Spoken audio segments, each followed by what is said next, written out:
Coba deh bayangin, hasil kerja keras bertahun-tahun, lenyap gitu aja dalam sekejap. Nah, pada 28 Januari 2026, mimpi buruk ini jadi kenyataan buat banyak banget investor di Indonesia.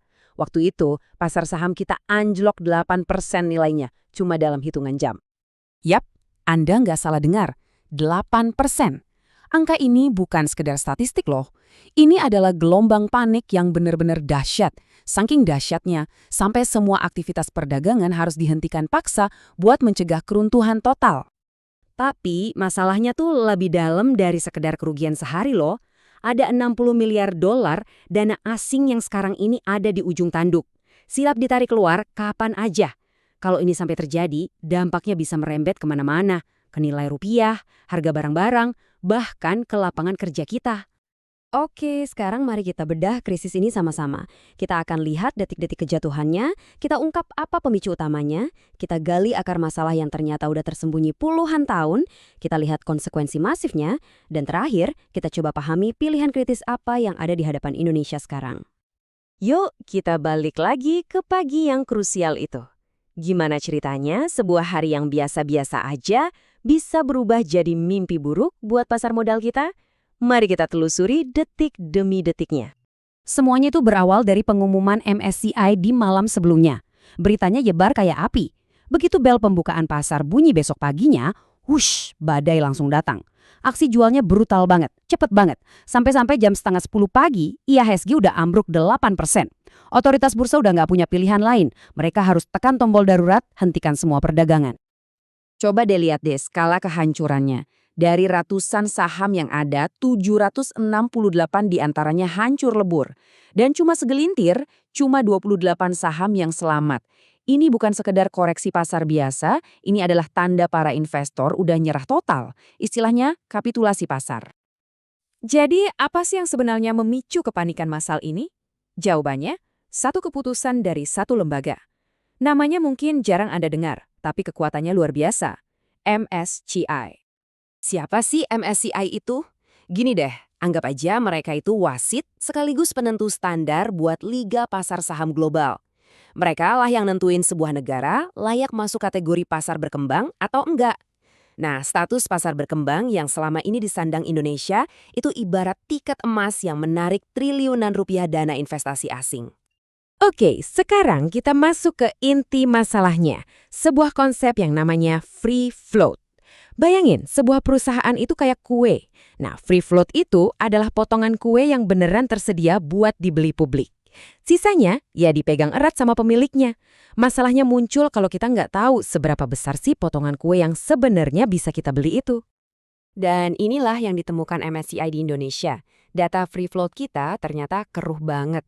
Ada saham-saham kuno dalam bentuk fisik yang ikut dihitung padahal susah diperdagangkan. Ada kepemilikan yang sengaja disebar-sebar buat ngakalin aturan. Intinya, jumlah kue yang katanya tersedia buat publik ternyata jauh lebih sedikit dari yang dilaporkan. Pasar kita nggak setransparan yang kita kira. Karena keraguan ini, MSCI ngambil langkah yang ekstrim. Semua penyesuaian untuk Indonesia dibekukan. Titik. Ini tuh kayak wasit yang menghentikan pertandingan karena udah nggak percaya lagi sama kejujuran para pemainnya. Secara efektif, mereka nutup keran investasi baru yang ngalir ke Indonesia lewat indeks mereka. Sebuah emosi tidak percaya yang gaungnya kedengeran di seluruh dunia. Tapi jangan salah ya, keputusan MSCI itu cuma pemicunya aja. Pemicu yang akhirnya mengungkap penyakit yang sesungguhnya. Borok sistemik yang udah mengakar puluhan tahun di pasar modal kita. Coba kita lihat 4 akar masalahnya. Pertama, sistem kita masih kuno, masih pakai saham fisik. Kedua, regulasi kepemilikan lemah banget.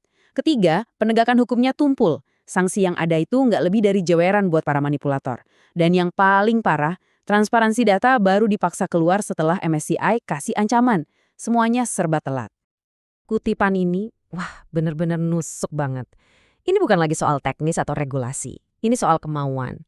Ini cerminan dari sebuah sistem yang mungkin secara nggak sadar lebih milih kenyamanan segelintir pihak daripada membangun fondasi pasar yang kuat dan dipercaya oleh dunia. Nah, sekarang kita sampai di bagian yang paling bikin merinding, konsekuensinya. Soalnya, angka-angka merah di layar bursa itu dampaknya nyata banget buat kita semua. Jangka pendeknya sih udah jelas. Pasar bakal bergejolak hebat, modal asing kabur, rupiah tertekan. Tapi, bahaya sesungguhnya itu ada di jangka panjang. Potensi kita diturunkan peringkatnya ke pasar perbatasan atau frontier market. Itu liga di bawah emerging market, yang artinya kita dianggap lebih berisiko dan kurang menarik buat investor global. Ini bisa merusak reputasi yang kita bangun bertahun-tahun dan bikin generasi baru jadi trauma buat investasi. Coba deh dengerin baik-baik kalimat dari seorang manajer dana asing ini. Buat mereka, investasi itu soal kepercayaan. Kalau data paling dasar aja, kayak berapa banyak saham yang bisa diperdagangkan diragukan, semua perhitungan resiko jadi percuma. Mereka nggak akan mempertaruhkan uang miliaran dolar klien mereka di pasar yang integritasnya dipertanyakan. Pintu investasi itu sekarang tertutup rapat. Ini semua membawa kita ke sebuah persimpangan jalan, sebuah momen kebenaran. Apa yang kita lakukan dalam beberapa bulan ke depan bakal menentukan wajah pasar modal Indonesia buat 1 dekade mendatang. Ada 3 jalan di depan kita. Skenario terbaik, kita gerak cepat, reformasi total, dan pulih dalam setahun. Skenario dasar, yang paling mungkin terjadi nih, kita geraknya lambat dan butuh 2-3 tahun buat balik normal.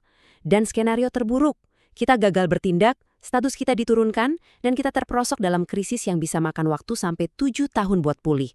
Taruhannya benar-benar nggak main-main. Jalan keluarnya sebetulnya ada, tapi yaitu butuh kerja keras dan keberanian.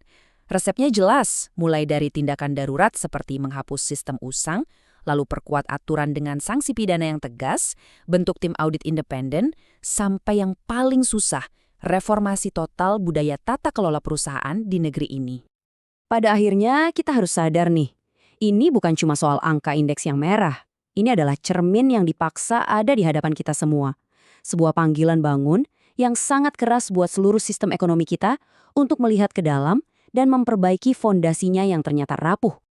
Jadi, kejatuhan pasar ini adalah sebuah ujian. Ujian integritas, ujian kemauan politik, dan ujian keberanian untuk berubah.